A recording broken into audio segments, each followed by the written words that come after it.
মানে ভিডিও থাকলে ভাই ভাই। আর যাই হোক এখানে বলছে দেখি, এখানে বলছে হচ্ছে হলো প্রথমে হচ্ছে মিটার নাম্বার, তারপর হচ্ছে কি লোকেশন, তারপর হচ্ছে কি ব্যক্তির নাম। প্রিভিয়াস বলতে সে আগের মাসে ইউনিট ছিল হচ্ছে 1065। প্রেজেন্ট বলতে বর্তমান মাসে আছে 1755 টাকা। 255। এই দুইটা হচ্ছে কি, এই দুইটা হচ্ছে মাইনাস করে যা থাকবে সেটা হচ্ছে আমাদের মূল ইউনিট, মানে কারেন্ট ইউনিট। এখানে ইউনিট দাঁড়াচ্ছে হচ্ছে হলো 690 ইউনিট। বিলের কথা বলছে, তাহলে বিলটা আমরা বাইর করবো কীভাবে? সেটা হচ্ছে আমাদের মূল যে ইউনিটটা আছে এটার উপর ভিত্তি করে আমাদের এই বিল বাইর করতে হবে।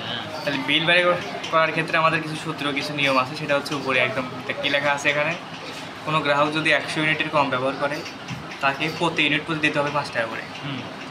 আর কোনো গ্রাহক যদি 100 থেকে 400 এর মধ্যে হয় সেক্ষেত্রে প্রতি ইউনিট প্রতি সে দিবে হচ্ছে কত, 10 টাকা করে। আবার কোনো গ্রাহক যদি 400 ইউনিটের বেশি হয় তাহলে তার জন্য হচ্ছে প্রতি ইউনিট প্রতি 15 টাকা করে। এটা হচ্ছে একটা সূত্র। মানে এখানে জিনিসটা তুলে ধরছে যে কে বেশি ফুয়েলো কে কম ফুয়েলো সেই অনুযায়ী তাদের ওই ইউনিট হিসাব অনুযায়ী সে বিলটা পাবে। ভাই তো 2 মিনিট একটু কথা।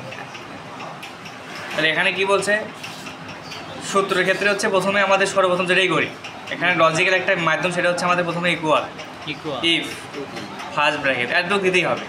হুবহু এটি যেরকম আছে সেম ওরকমই এতটুকু দেওয়ার পর এখানে কি আছে, F5 হচ্ছে কি, F6 হচ্ছে কি, এখানে এদের হচ্ছে মূল ইউনিট। তো আমাদের যে ডিসপ্লে, আমাদের ডিসপ্লের সামনে কি লেখা আছে, কারেন্ট ইউনিট কত নাম্বার কক্ষে আছে, সেটা আছে আমাদের F5 নাম্বার সেলে। তাহলে আমরা এখানে কি করলাম, প্রথমে আমরা ইফ ফার্স্ট ব্র্যাকেট, আমরা এখানে স্ক্যাপ ব্লক দিলাম, অক্ষরগুলো বড় হতে আসে দেখতে সুবিধা হয়। তারপর আমরা ফার্স্ট ব্র্যাকেট দিলাম, এত যোগ দিতে হবে। এখন আমাদের সিলেক্ট করতে হবে হচ্ছে সেই মূল ইউনিট কত নম্বর কক্ষে, এটা হচ্ছে আমাদের F5 নাম্বার কক্ষে। তাহলে আমরা এখানে যা কী করবো, আবার এখানে আমাদের কিছু সূত্র, সেটা হচ্ছে কি লেস দেন মানে বোঝানো হয় ছোটো, লেস দেন মানে কি বোঝানো হয়েছে ছোটো। কার ছোটো বোঝাবো, সেই 100 কম বোঝাবো। 100 কম বোঝানোর জন্য আমরা এখানে আবার কী করলাম, কমা দিলাম।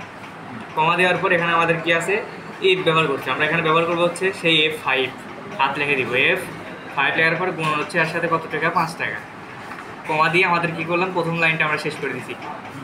এখন দ্বিতীয় লাইনটা বলছে যে 100 থেকে 400, তার দুটো সংখ্যা আছে। তাহলে এখানে কি ইফও ব্যবহার করা হবে, ফার্স্ট ব্র্যাকেট এবং অ্যান্ডও ব্যবহার করবো। তাহলে ইফ এবং অ্যান্ড ব্যবহার করলাম, কেন ব্যবহার করলাম, কারণ সংখ্যা দুইটা যদি এবং বোঝানো হয়েছে। তাহলে এখানে আমরা কী করলাম, আবার এই যে একটা ফর্মুলা যদি সঠিকভাবে সূত্র না অবস্থান তাহলে কিন্তু আসবে না। তাহলে এখানে আমাদের সর্বপ্রথম আমাদের কী লেখা লিখতেছে, F হচ্ছে 5 হচ্ছে মূল ইউনিট। এখানে হচ্ছে গ্রেটার দেন মানে বড় বোঝানো হয়, তখন দিয়েছিলাম কি লেস দেন, এখন দিলাম হচ্ছে কি গ্রেটার দেন। গ্রেটার মানে কি বুঝেছি, বড় বুঝেছি। কার বড় বোঝামো, ওই 100 বড়, 100 বড়। এখানে আবার কমা দিয়ে আবার F5 হচ্ছে কি মূল ইউনিট, এখানে আবার লেস দেন। লেস দেন মানে কি বোঝানো হয়, ছোটো। তার কার ছোটো, 400 ছোটো, মানে 100 বড় এবং 400 ছোটো। এখন আমরা এখানে ফার্স্ট ব্র্যাকেট এবং কমা দেওয়ার পর এখন এই যে 100 বড় এবং 400 ছোটো হলে কয় টাকা রেট, তার জন্য আবার মূল ইউনিট আনা লাগতেছে। মূল ইউনিট দেওয়ার পর এখানে আমরা কী করলাম, এখানে গুণুন সে হচ্ছে 10 টাকা, কি 10 কত 10 টাকা। তাহলে এখানে আমরা দেখুন আমরা কী করলাম, কমা দিয়ে দ্বিতীয় লাইনটাও শেষ করে দিচ্ছি। তৃতীয় লাইন বলছে শুধু 1 লাইন, মানে 400 ইউনিটের বেশি হলে কয় টাকা, 15 টাকা। তাহলে আমরা শুধু এই ব্যবহার করলাম ফার্স্ট ব্র্যাকেট F5, তো আমরা বুঝি এটা হচ্ছে কি মূল ইউনিট, এই কত নাম্বার কক্ষে অবস্থান করতেছে। তাহলে এখানে আমাদের আবার কি গ্রেটার মানে বোঝানো হয় বড়। তাহলে 400 বেশি হলে এখানে আমরা কী করলাম, কমা, এখানে F5 হচ্ছে মূল ইউনিট, এর সাথে হচ্ছে গুণন হচ্ছে কত, সেই 15 টাকা। এখন 3টা আমরা ব্র্যাকেট দিবে, 3টা ব্র্যাকেট দিয়ে আমরা সূত্র শেষ করে দিলাম এই কথার মাধ্যমে। 3টা ক্লিক করলেই বিল চলে আসে, ঠিক আছে না।